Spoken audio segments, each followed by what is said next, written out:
I've always loved fitness, and I've always loved trying to get in shape.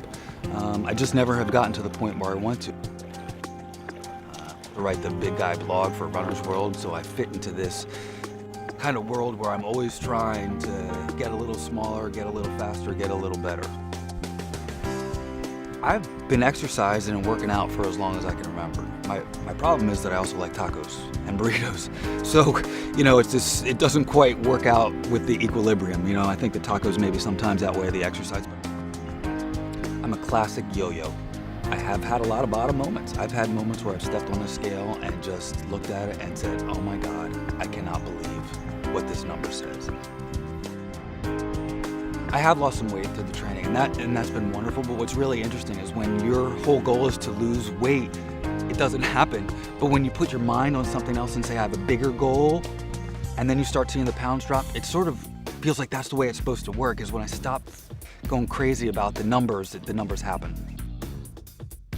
So I'm training for Ironman Florida. It's a race that combines swimming, biking, and running. A 2.4 mile swim, a 112 mile bike, and a 26.2 mile run.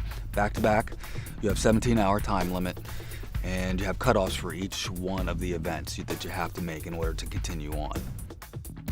I think a lot of people may look at me and say, you have no business doing an Ironman. You haven't prepared, your body is not a classic triathlete, it's not a classic Ironman, why are you doing this? But there's something really appealing to me about looking at the big mountain and looking at it, say, hey, can I get up that mountain?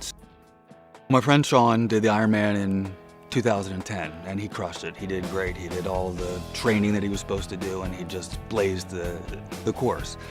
And last year he said, you know what, we should go up there and we should do it. I've done Tough Mudder with Sean, and Sean's pushed me and helped me get over walls and told me that there was no option in failing and none of this crying about your weight. You're gonna do it and you're gonna be determined and you're gonna get it done. When I finish this race, I know Sean's gonna be a big part of that.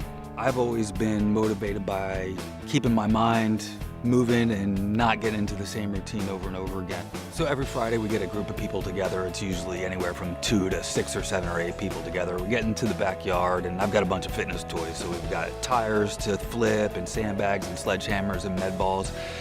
There's this sense of community that we have, that everybody gets together and there's a friendly competition, but we push each other to do better and to give it what you've got. There are a lot of times during this training where I say, what in the world am I doing? Because it's hard on your body and it is hard on your mind. And for me, Ironman is about a test in, can my body do it? But more importantly, can my mind do it? Ted is a good example of someone who didn't look at what are the limitations, but more of, okay, what is it that I want to do? And then figure out how to get there by just nothing but sheer hard work, perseverance, and determination. He's lost a lot of weight, and Ted's going to be an Ironman.